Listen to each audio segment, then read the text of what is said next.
Welcome back to the rural investor. आज के इस वीडियो में हम एक स्ट्रैटेजी को डिस्कस करने वाले हैं जिसके थ्रू आप बेस्ट म्यूचुअल फंड्स सेलेक्ट कर सकते हैं। तो आज का ये वीडियो आप सब लोगों के लिए काफ़ी हेल्पफुल होने वाला है।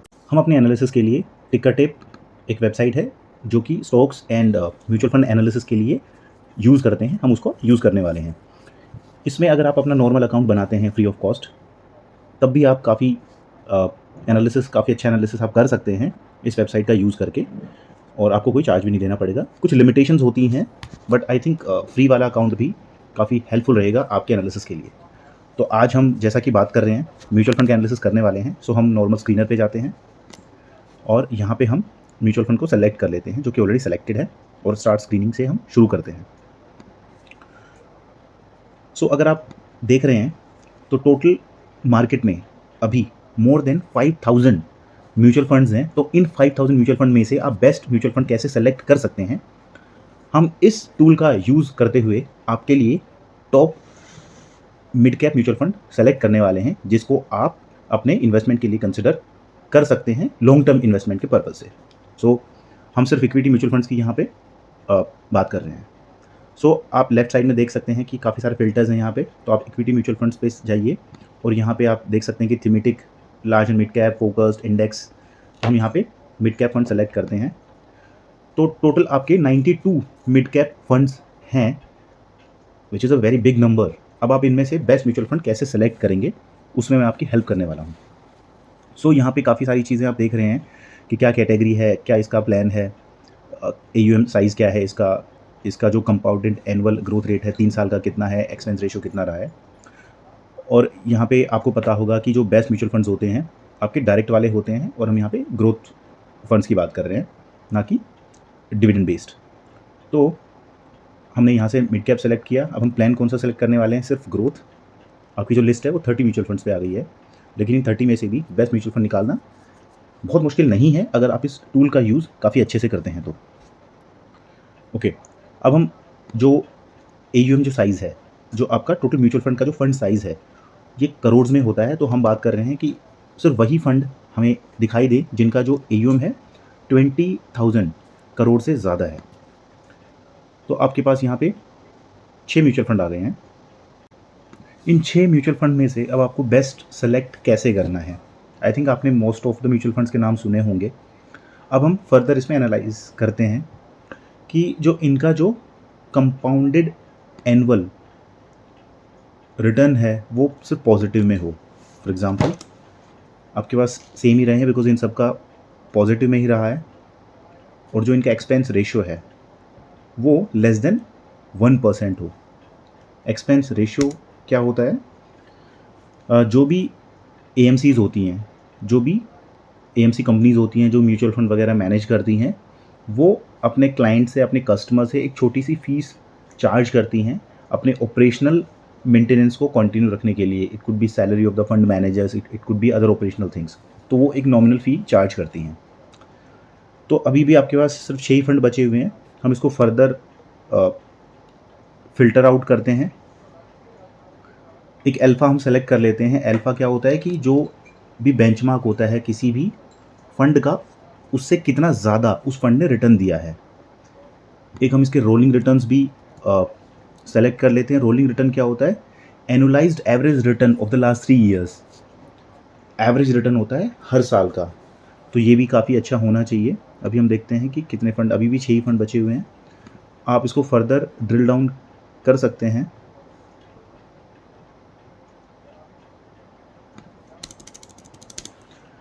अगर हम रेशियोज़ की बात करते हैं, या हम रिस्क की बात कर लेते हैं, चलिए। सो इसकी जो वॉलेटिलिटी है हम वो भी सेलेक्ट करते हैं। ओके, सो आपके पास अभी क्या क्या आया है, आपके पास एक्सपेंस रेशियो आया है, और एक एग्जिट लोड भी हम इसमें ऐड कर लेते हैं। एग्जिट लोड क्या होता है, जब भी आप अपना पैसा फंड से निकालते हैं तो जो AMC होती है वो आपसे कितना चार्ज करती है। यहाँ पे एक ड्यूरेशन होता है, किसी का 30 डेज़ होता है। अगर आप 30 डेज़ से पहले अपना पैसा निकालते हैं तो आपसे एक नॉमिनल फीस चार्ज की जाती है। किसी का 365 होता है। तो हर फंड का अपना अलग अलग होता है। ओके, सो हमारे पास 6 टॉप फंड्स आ गए हैं। अब हम बात कर रहे हैं कि इनके रिटर्न्स के बेसिस पे। हम एक 5 साल का पैरामीटर और ले लेते हैं रिटर्न का, क्योंकि 5 साल एक काफ़ी बड़ा पीरियड होता है। रिटर्न्स और कैगर आपका 5 साल, ठीक है। अब हम इनको सोर्ट करते हैं basis 5 years CAGR annual returns. तो आप देख सकते हैं कि जो मोतीलाल ओसवाल है वो टॉप पे है। इसका जो अल्फा है, ठीक है, इसका जो AUM साइज़ है एवरेज है 30,401 करोड़। इसका जो 3 साल का रिटर्न है इन 6 म्यूचुअल फंड से बेस्ट है 37.51%। इसका जो एक्सपेंस रेशियो है वो कंपेरेटिवली निप्पॉन इंडिया और HDFC से और SBI से कम है, लेकिन इनसे ज़्यादा है, लेकिन इसने रिटर्न्स भी ज़्यादा दिए हैं। इसका जो अल्फ़ा है, अल्फ़ा क्या होता है, हमने बात की है इस बारे में। अल्फ़ा होता है कि जो भी आपका निफ्टी मिड कैप का जो बेंच मार्क है, अगर अल्फ़ा 1 होता तो इट मीन्स उसने इक्विवेलेंट टू निफ्टी बेंचमार्क के बराबर के रिटर्न्स दिए हैं। इसका अल्फ़ा 6.67, इट मीन्स इसने 6 गुना जो रिटर्न्स हैं वो ज़्यादा दिए हैं, जो कि best in the mid cap category है। 3 साल का जो रोलिंग रिटर्न्स हैं वो भी इसी फंड के बेस्ट हैं। इसकी जो वॉलेटिलिटी है वो थोड़ी सी ज़्यादा है, लेकिन जहाँ पे रिस्क है वहीं पे रिवॉर्ड है। और इसका जो एग्जिट लोड है वो 1% है, वो सबका ही 1% है। और 5 साल के रिटर्न्स की हम बात कर रहे हैं, कैटेगरी में बेस्ट है। तो यहाँ से हम देख सकते हैं कि जो Motilal Oswal mid cap fund है वो हमारा one of the best fund है मिड कैप कैटेगरी का फॉर द इन्वेस्टमेंट पर्पजेज़। अभी इसको हम फर्दर एनालाइज करते हैं कि कैसा क्या रिटर्न्स रहे हैं इस फंड के, आइए देखते हैं। सो अगर हम बात कर रहे हैं 5 साल हम देख चुके हैं, अगर हम मैक्सिमम की बात कर रहे हैं तो जब से ये फ़ंड लॉन्च हुआ है, ये आपका 2014 में लॉन्च हुआ था, तब से इस फंड ने ऑलमोस्ट 24.11% रिटर्न्स दिए हैं।